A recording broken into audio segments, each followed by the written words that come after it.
What is going on, everybody? Welcome back. Welcome back to another night in the Brew Lab. And tonight it's party time.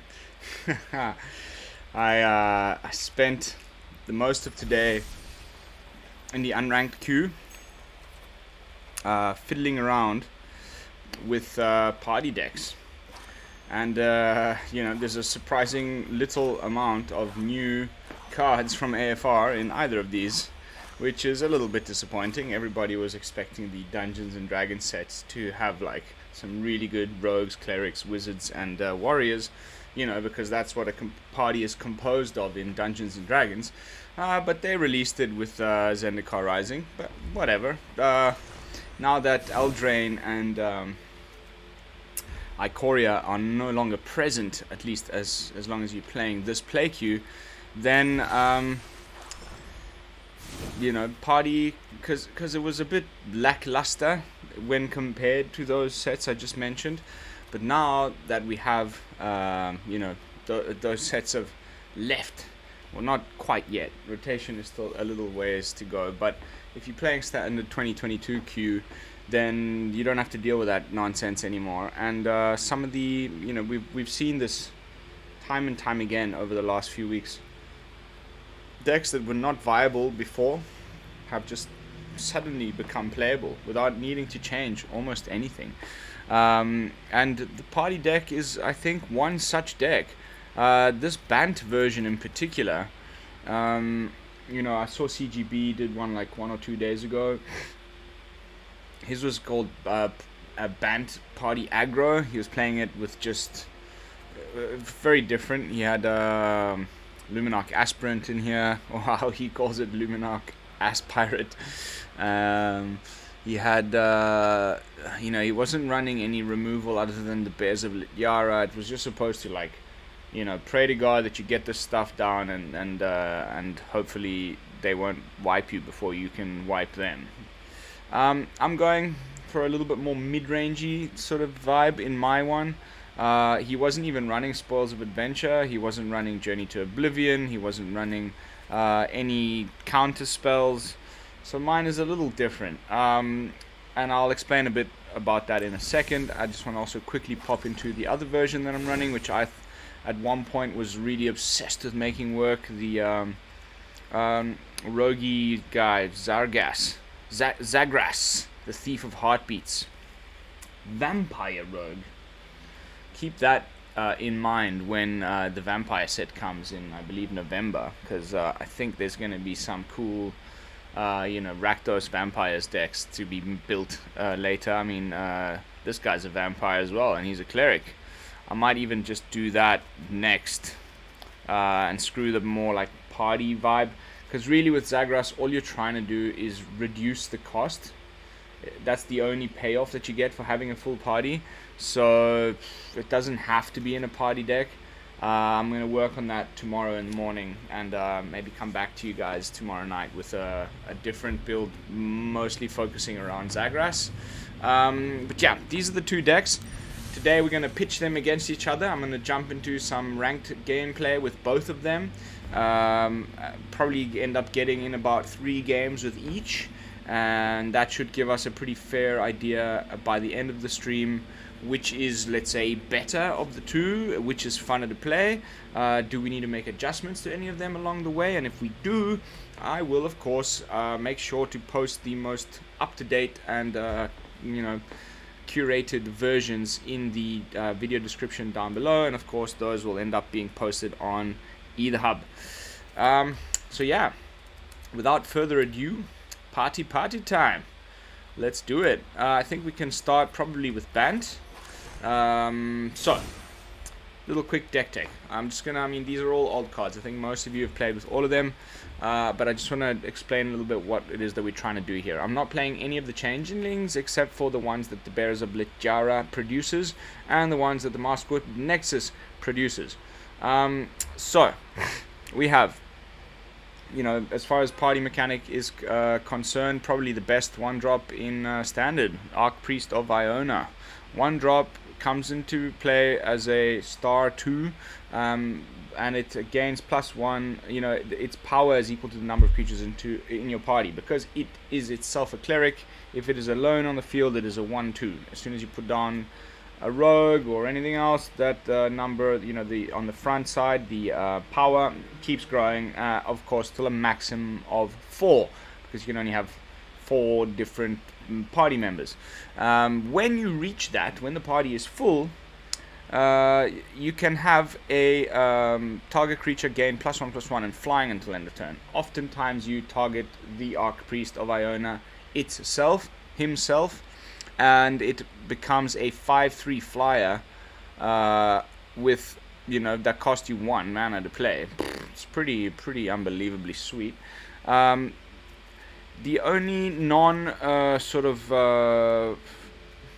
actually, sorry, there's 2. There's Maskwood Nexus, Bears of Lichara, and Elf Rogue here guy, just Jaspira Sentinel.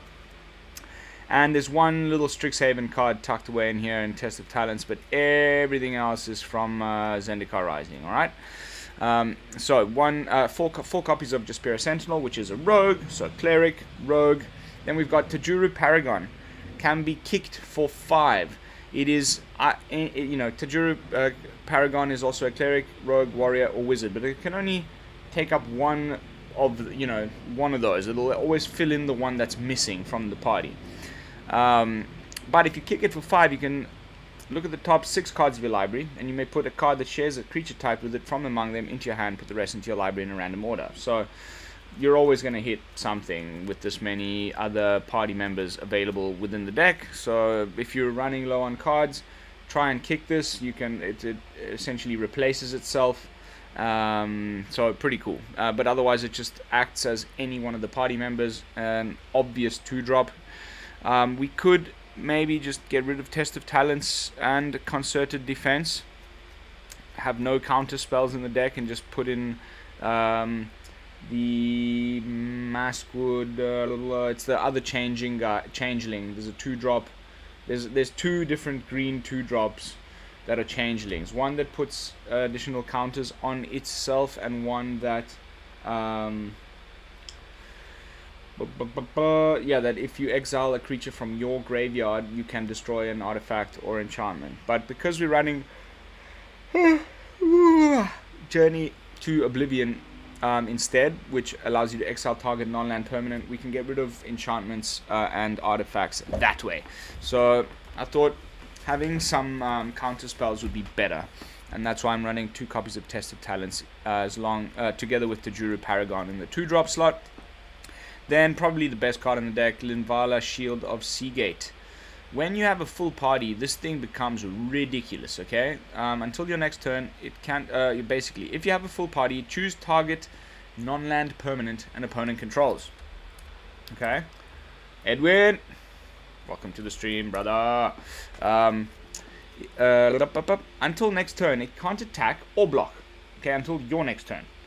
So that means not only can you get through if there's a blocker, but that creature can also not get back at you. So incredibly good card. But it has another ability. Not only is it a 3/3 flying body that, you know, fulfills a slot in the party as a wizard, it also does that effect I just talked about, but also you can sacrifice it and you can choose hexproof or indestructible, and the rest of your party gains that ability until end of turn, which is incredible. Sweeper protection, targeted removal protection. There's so many, like, this card is just such a workhorse in this deck, and it is on the 3-drop, you know, on the curve, and alongside Bears of Lichara, which is kind of the new little tech that has sprung up in this party deck of late. I think this is really what makes it all come together a lot better. It creates a changeling on the first chapter, which of course is similar to the Tajuru Paragon in that it is every creature type, so it is going to be able to fulfill any of the positions that are missing in your party the moment it comes into play, and you can ramp this into play on turn 2 with a combination of, if you turn 1 Jaspira, turn 2 Archpriest, you can wait, am I right? Yes, you play a green, you play just Spear Sentinel, you play a white, you play Archpriest of Iona, you still got the green open, you tap the, no, okay, so turn 3 Bear of Lityara and you still have a mana open.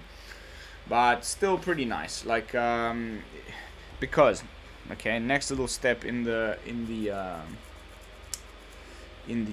second chapter in the saga, says that any number of target shapeshifter creatures you control have power and toughness 4/4, and then the third one says that you can choose up to one target creature or planeswalker, and each creature with power 4 greater you control deals damage equal to its power to that permanent. So acts as a little bit of a removal spell on the third chapter if you can get it there, yeah, that's it. I mean, if you've also got at that point a party that's big enough that the Archpriest has become a 4/2, then it will also do its 4 damage to that target. Usually 2 things that are doing, you know, if a combined 8 damage to a target creature or planeswalker is going to get rid of everything in standard, including a Tarask if necessary.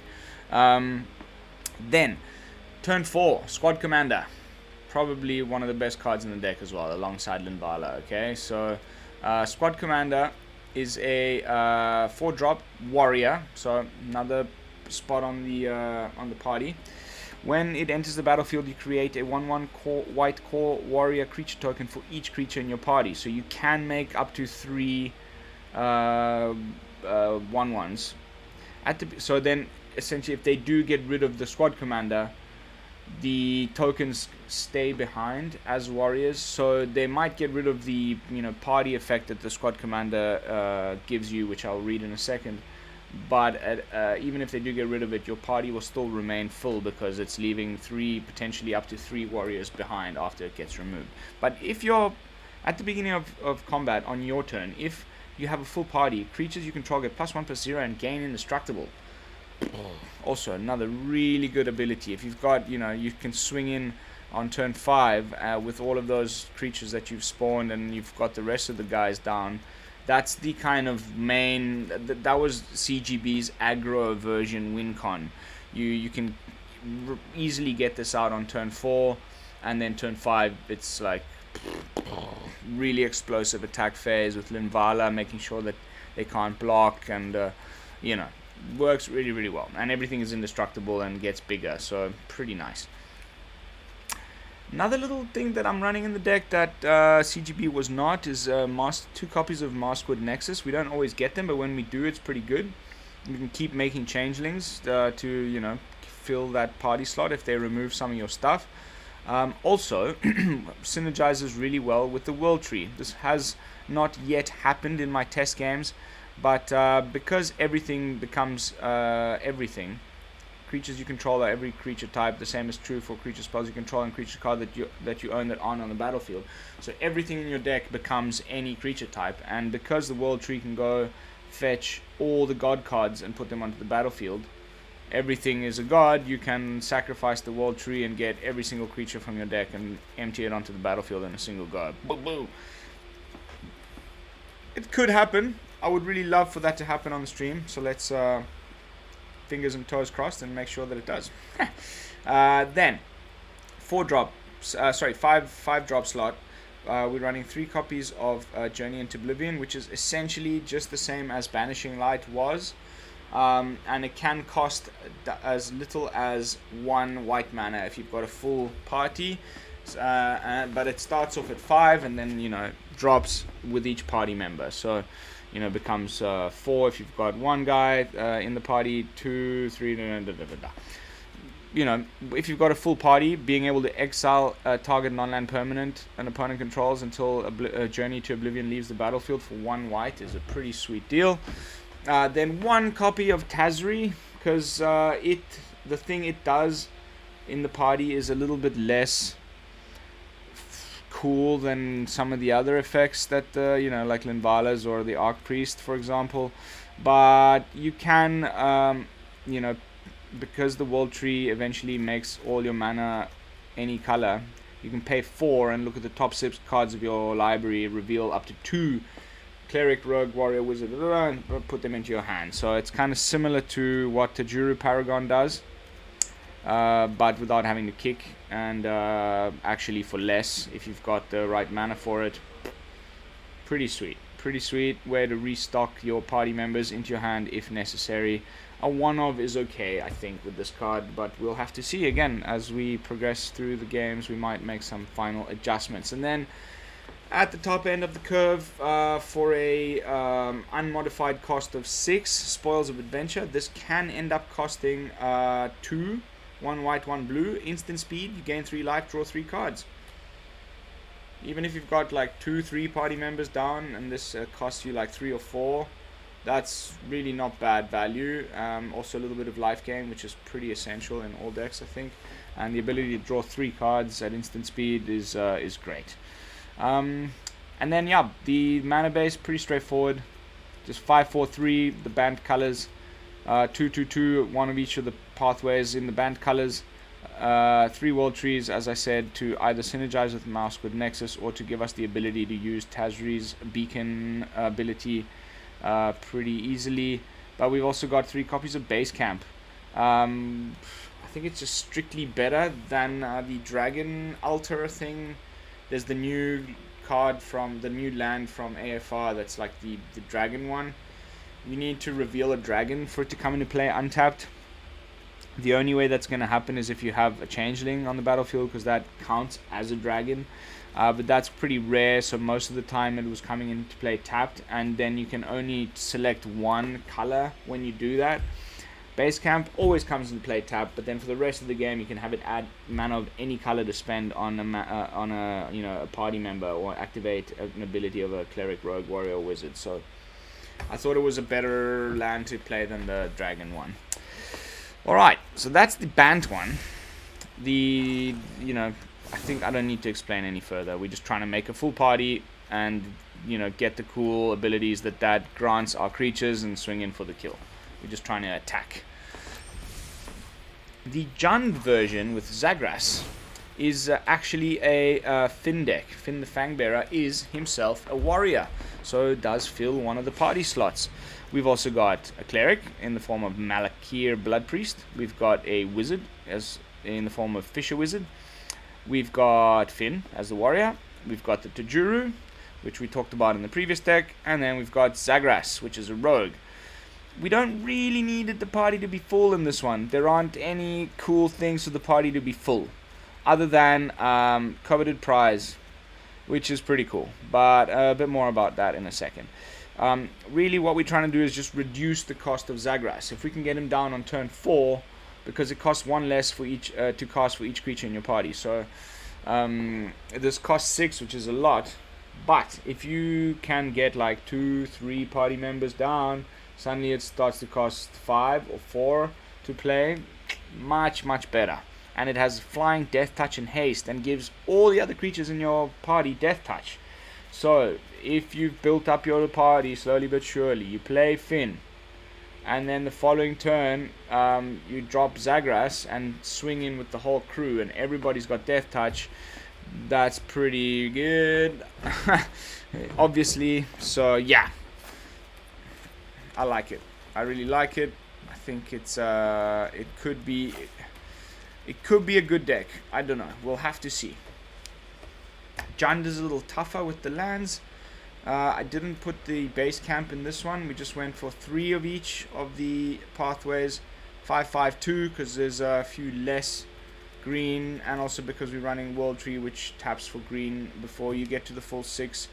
Yeah, pretty straightforward. Let's see which of these two is the better deck. I think we can actually just play ranked straight away. I'm not too bothered about losing my rank anymore. Who cares? I'm just having fun, right? Dark Draconis.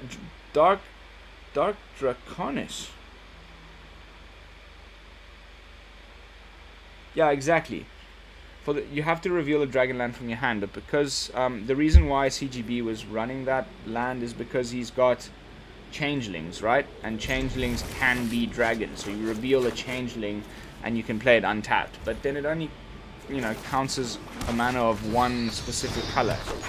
I would rather have base camp being mana of any color. And it'll just come into play tapped and who cares. Oh my goodness, is this gonna be a mirror match?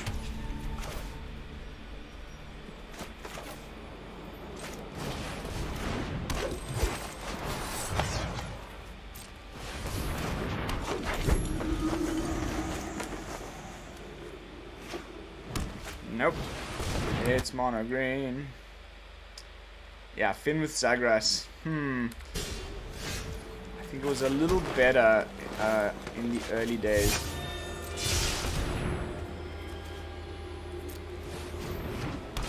When there was more cool rogues. That's a very, very spicy turn 3, by the way. Welcome to the stream, Moonwatcher. Good to have you, brother.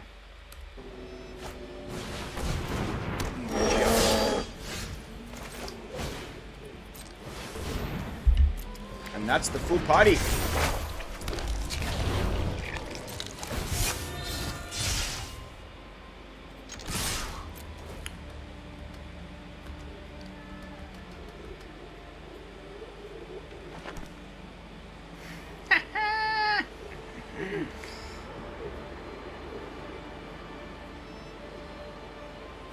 Squad commander is super fast though. Down to 8.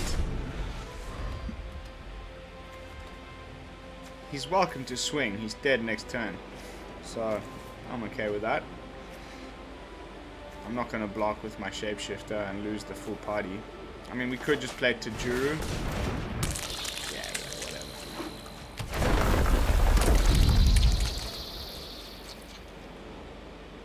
I mean, he won't be dead if he doesn't swing, because, you know, then he'll probably have enough blockers. Ooh, is he gonna fight me? Yes, he is. That kind of sucks. That really sucks. Ooh, we got the flyer! Okay, we got him.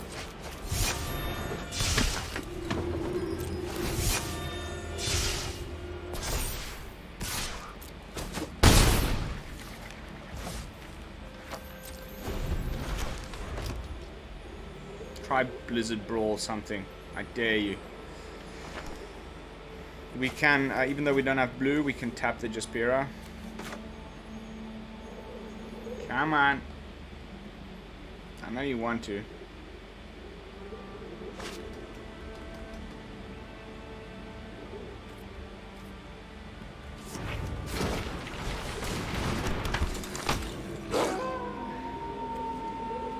He's gonna try and take out one of these two. Okay, nice. He doesn't have any green.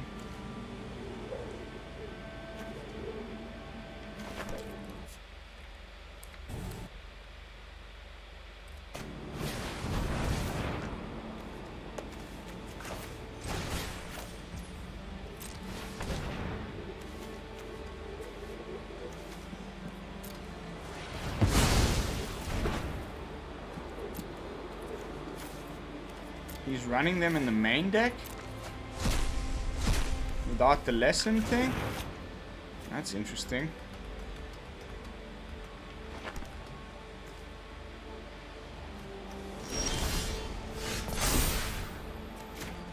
Oh no!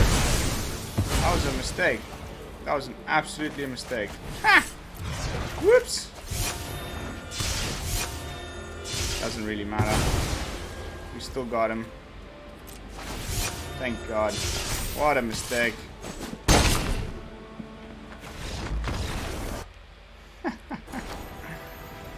Whew. Nice. Nice game one. I think probably the Bant one is the better built deck out of the two.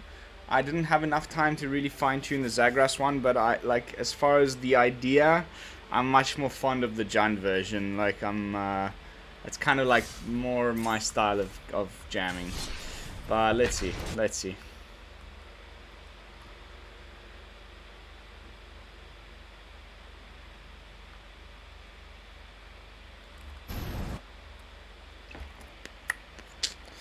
I'm a little bit dark today. Let's see, is this gonna make it any better? Oh, this light bulb is busted.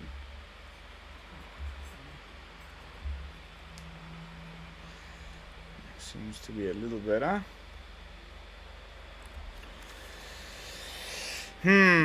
Alright.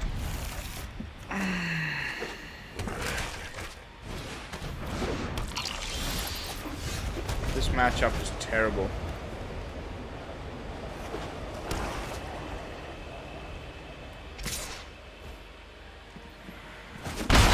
Deadly dispute and whatnot.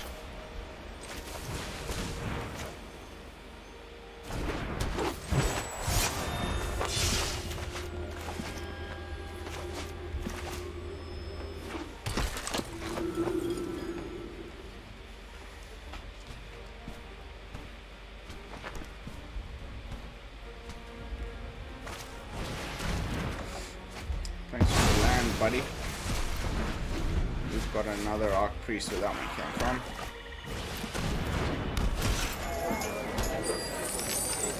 Just do the cost.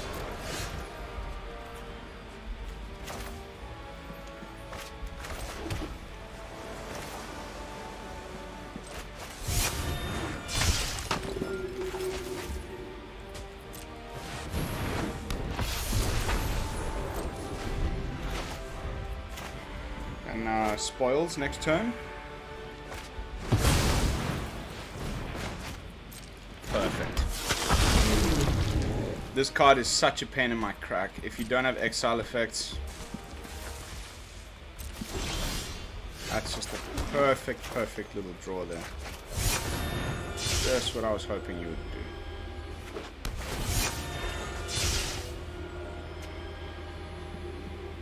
do. Bye-bye now. Off you go. Do this end step. There, end step.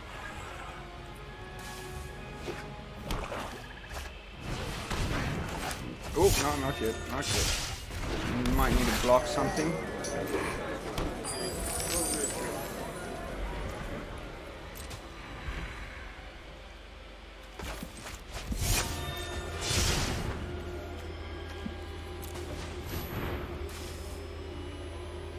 Three cards. Ah, it's a pity. Oh, what a top deck, baby!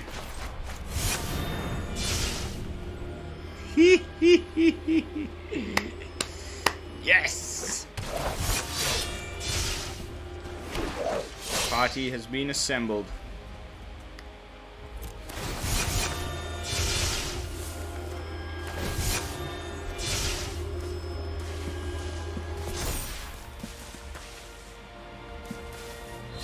If they try and kill anything, we can stop that with Linvala, and then we've got a backup Linvala. That's just great. 10 damage. Boom, boom. Hopefully, like, they could play a land and sweep the field, but then we just make everything indestructible.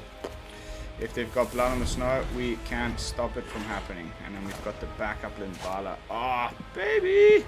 That's just beautiful. Oh, thanks, Edwin.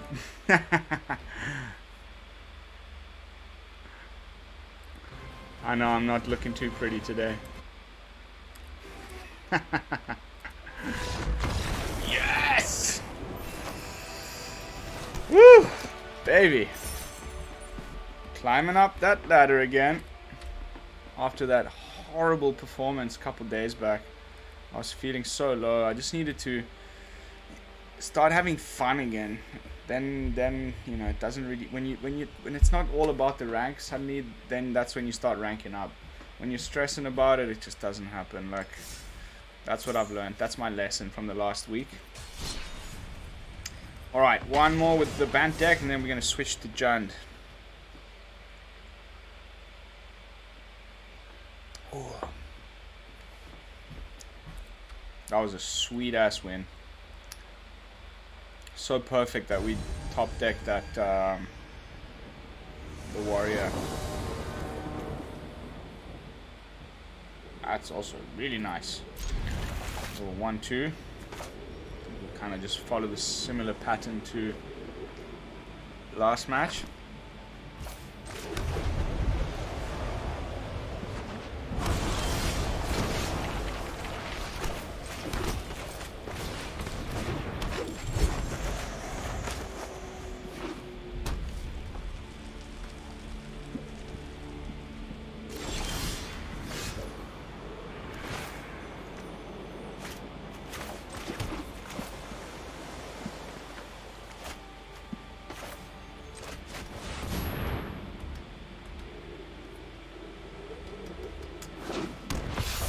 Looks like he's got Dragon's Breath or whatever it's called.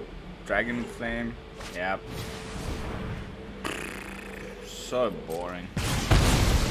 I'm so sick of Prismari Dragons. It's becoming like one of those decks that just really grinds my gears, you know? Now he's got the counter spell ready.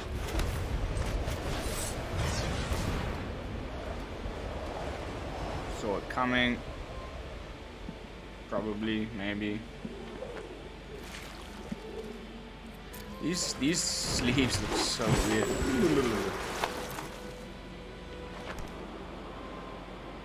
Another Dragon's Fire? Nice. Mari Command.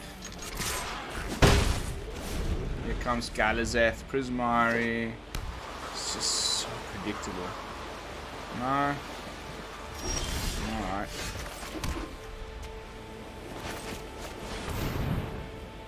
Now he's got the sword coming. No, back to the hand. Okay. It's just stall, stall, stall. Big old dragons. Alrune's Epiphanies. Here we go, baby. Woo! So sick of this shit. Luckily, unless he's got negate. No, okay. He could even just have another bloody...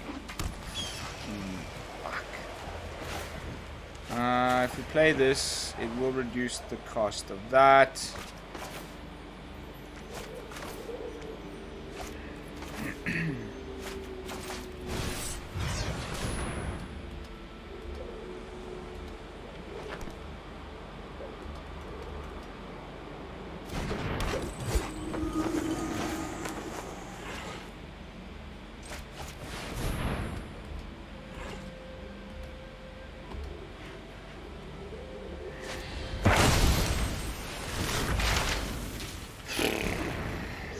So bored of this deck, like I'm so bored of it already, and it's only been a month. Yay, it's Imre.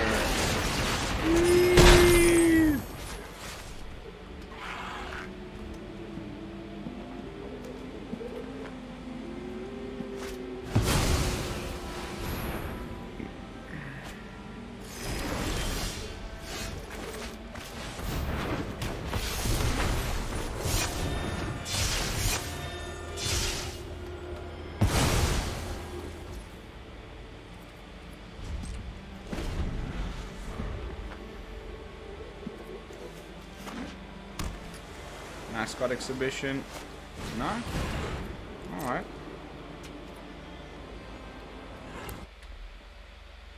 Alright. Needs to refuel. I wonder what he's gonna get.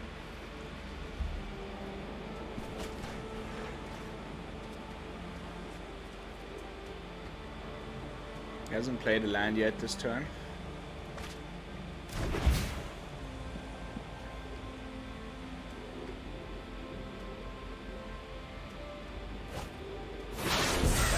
Running a little low.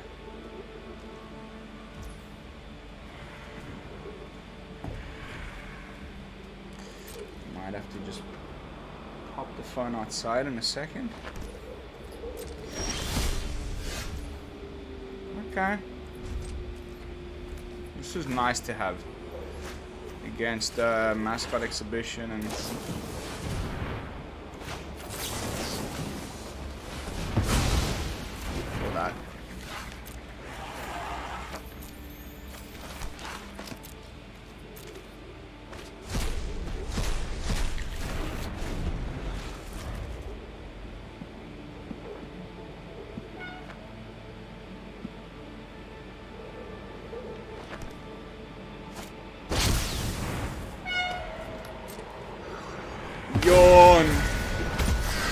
Wounds Epiphany. Yay! It's just so dull.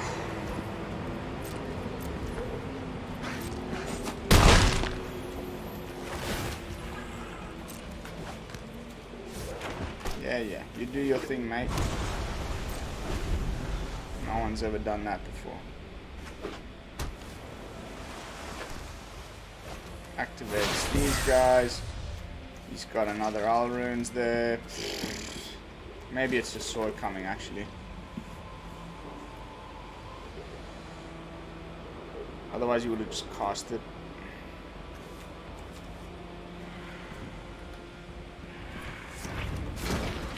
If I don't top deck anything, we lose.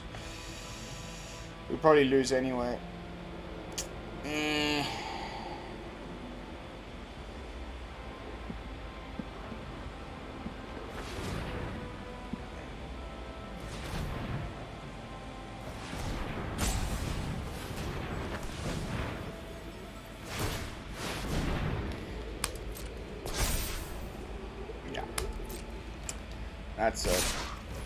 That's an absolute loss.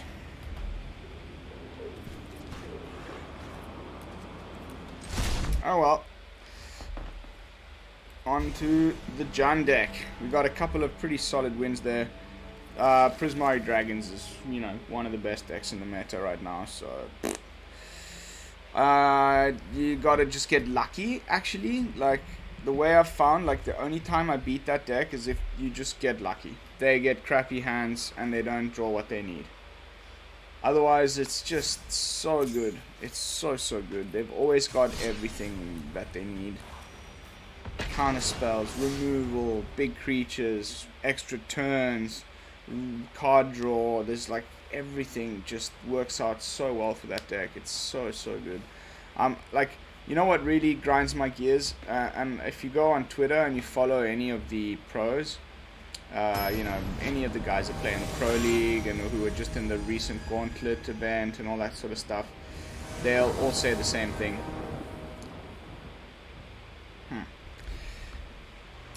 The next big event in September, and they've done this now like time and time again, is gonna be standard. To do the event like a few weeks after the new set drops, then everybody's like scrambling to find out what the new meta decks are. I think that would just make it so much better. Oh, server issues. Let me just move my phone outside 1 second.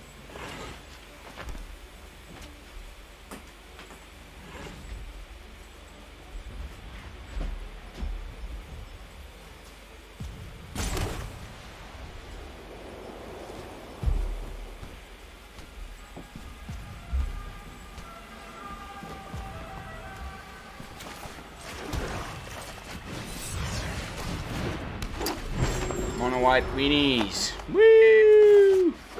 This deck also. Bleh. Boring.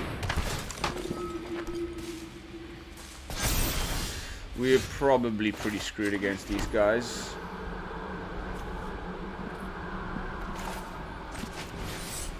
Maybe save that removal for something else.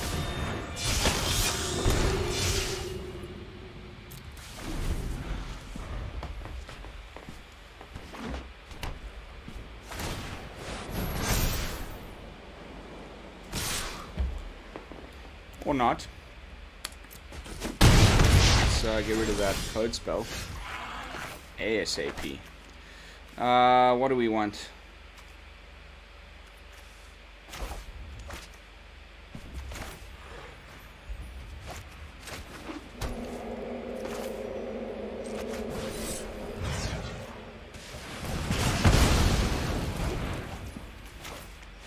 And then we save the Paragon for next turn. We can kick it.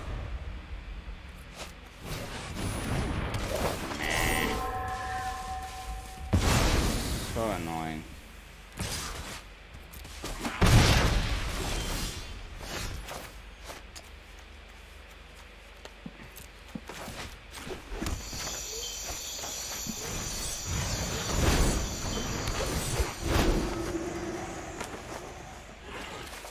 Bit of life gain will do us some good.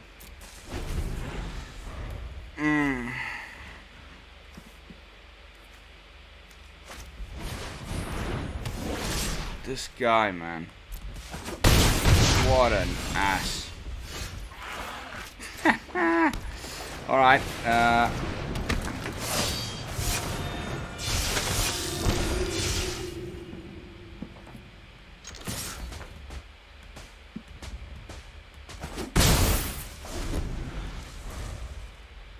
hanging on for dear life. Oh, no, no.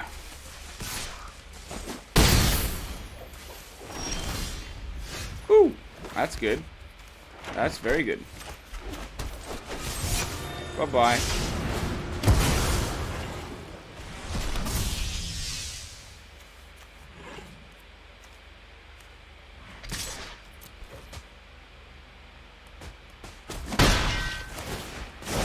Come on, Zagras. Or we've got, yeah, freaking is it, man. I'm between switching, take a look at your Discord. Oh yeah. Ooh, hoo, hoo. Top deck city.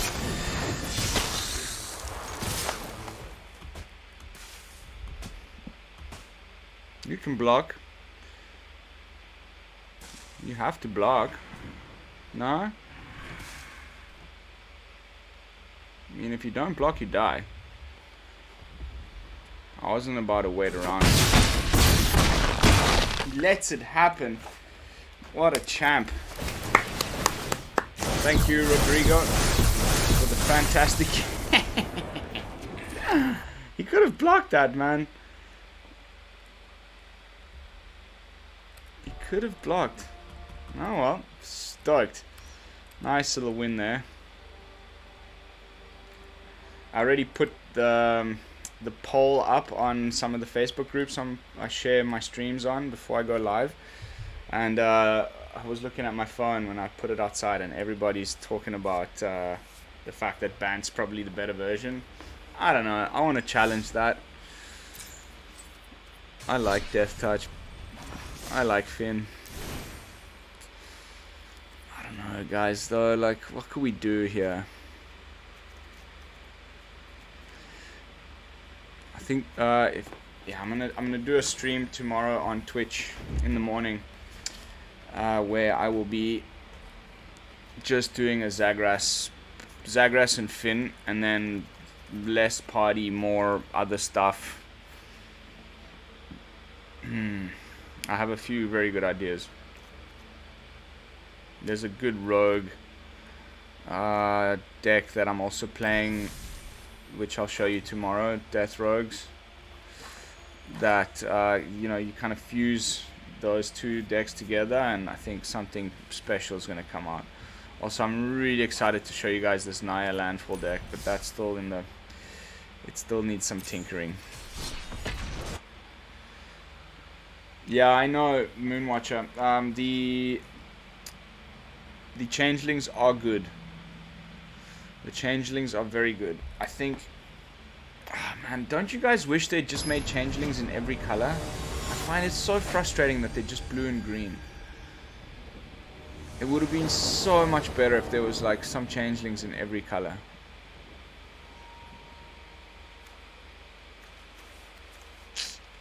That's a bit of a wonky hand. And I've played this guy already a few times. He's playing a really cool landfall deck. If it's the same guy, if he's playing the same deck, it's super duper like funky and different and unique. Like no, okay, he's playing something else. No, it is. Watch this. This guy's deck is incredibly cool.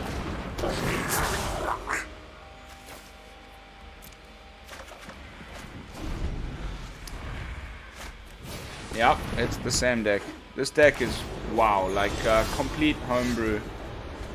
No, I haven't seen this being played anywhere at all. And he's beat me, I played him twice, he's beat me both times. This is our third attempt. It plays the Valakut, what was it? There's that landfall deck that, like, every time you make a landfall, it exiles cards at the top of your deck, and then it starts to deal you damage. Ooh, could that be a sweeper?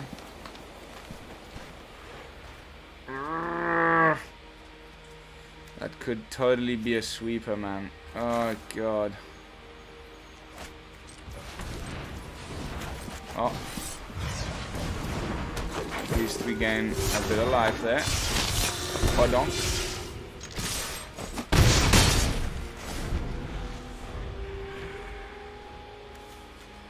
Just got one more white source. It could be... Okay.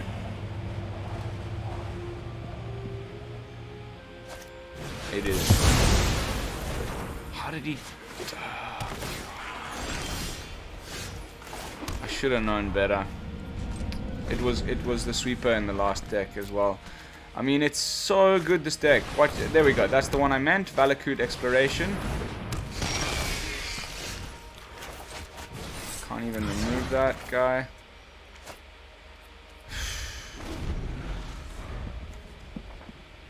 Then, because of the life gain from lands entering the battlefield, the Lurking Roper essentially gains vigilance.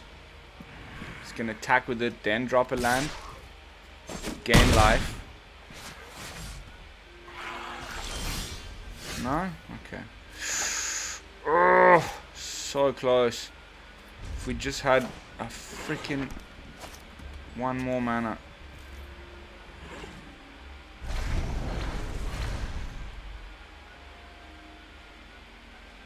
One more black source. Or even just one more, because then... There we go.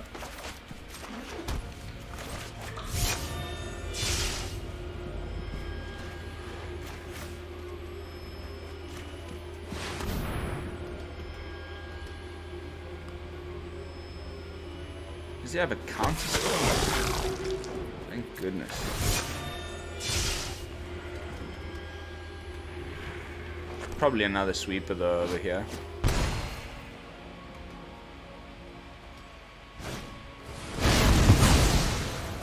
Fuck me.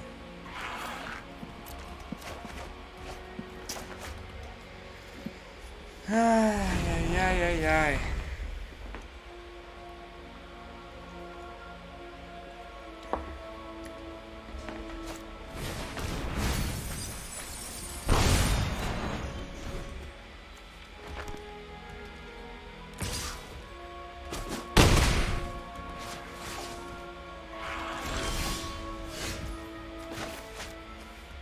Doesn't matter what color we put it on now.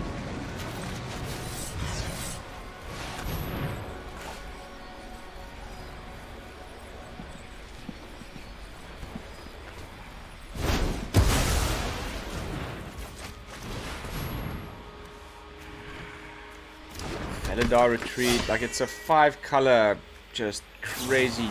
Oh. It's like, it's really nice homebrew. I'm super impressed with this deck. Then he gets a land off the top, plays another land because he can with the Druid class. Just keeps coming. Now he can do the level up of the Druid class, makes a huge land and attacks us for 9.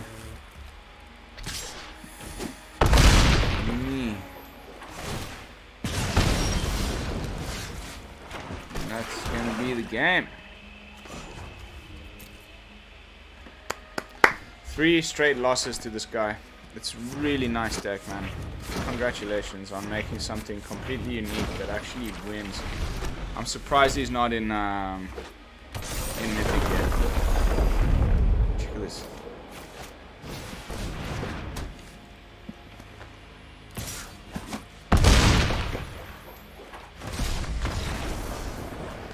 Wow. Rally Goth.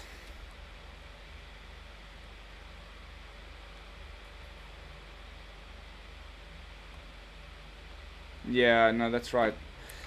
Moonwatch, I get it. I mean, I appreciate it when they, they do these like set themes and stuff. It's just I like Changeling so much, and I was a little bit disappointed by them. Like, And Simic isn't really my favorite combo. It would have been really sweet if there was like a couple of changelings in the other colors, but you know, can't have everything. How sweet was that deck, guys? Occasionally you come across these dudes. I almost want to copy it. My arena assistant here will show me most of what he's revealed.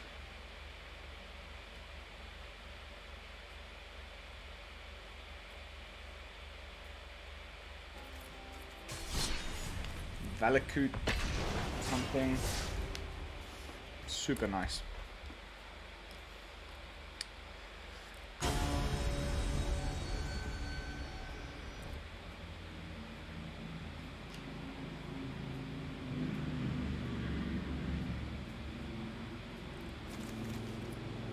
Yeah, do you reckon Jaspiro would be good here? I saw you mention that.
Yep.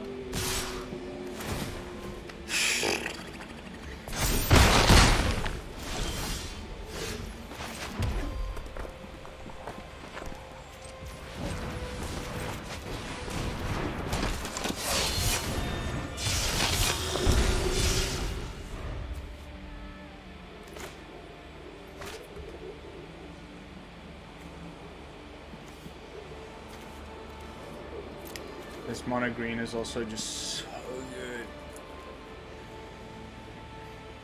Yeah, I didn't really complete making my point earlier about the competitive play. I've mentioned this many times in my streams before. Like, fuck's sakes, man. I really would love to see like what the pros do with this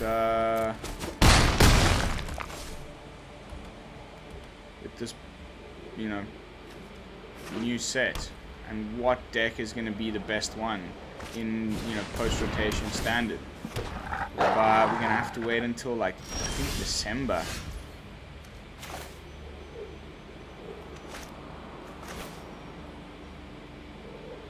For no.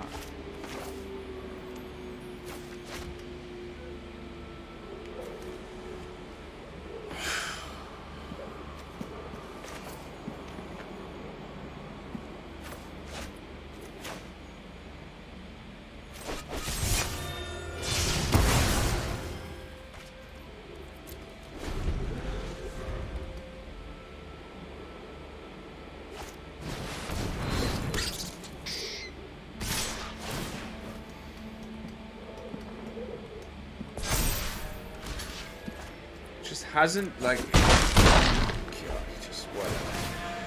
Bye bye. Alright, ladies and gents, I think that's gonna do it for tonight. I am a little bit annoyed with the meta right now, to be perfectly honest. I've been ooh.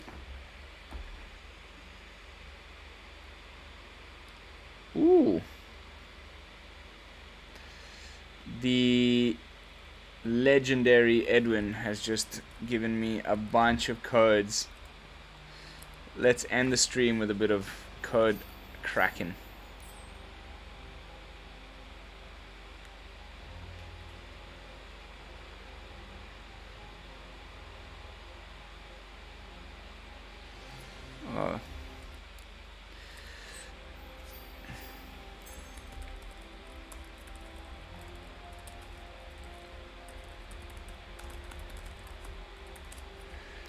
I got a few from let's see. Ooh hoo hoo.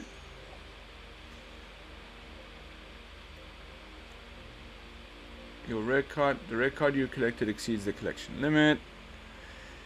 This squirrel sleeve is so sick. Legend. What a legend.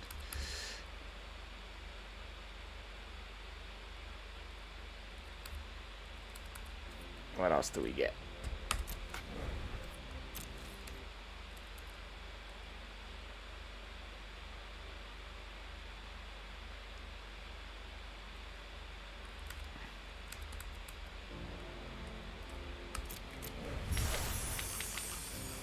Oh, mate.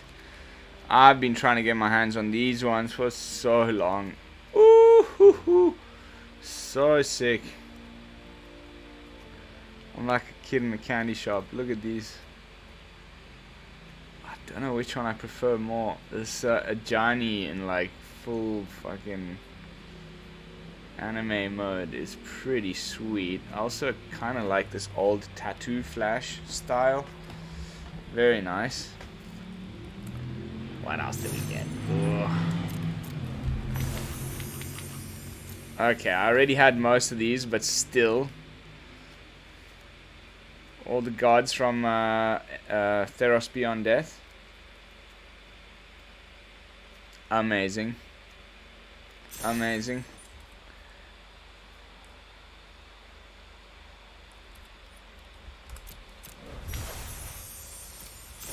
Oh, what was that? The dog? Damn it.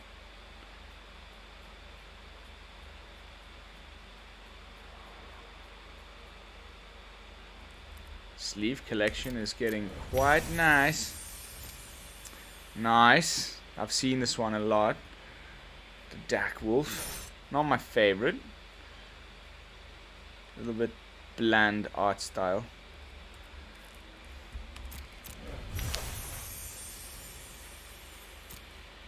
The little pup. Oh, what was the card that this was in this is from a card. It was in War of the Spark, I think. It was like the something pup. Helpless pup. Something like that.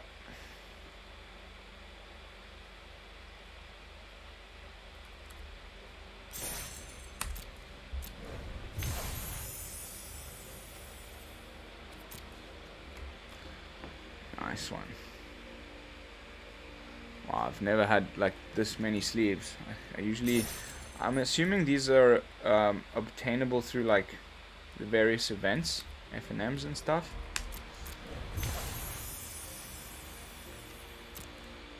Cute. Kitty, kitty, kitty. Yeah, kitty, kitty, kitty, kitty.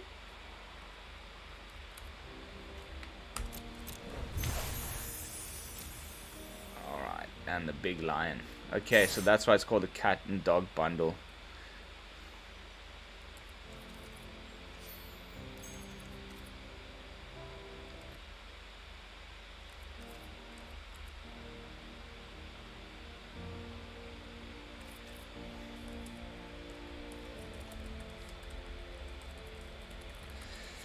Alright, that's gonna do it for tonight.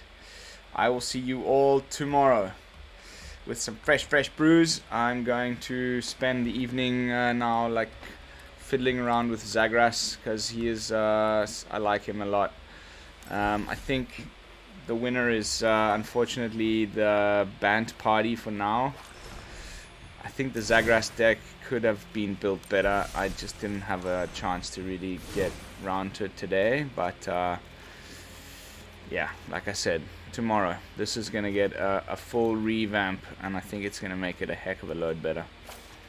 And until then, thank you so much for watching. This is Lone Fox from the Brew Lab, signing out.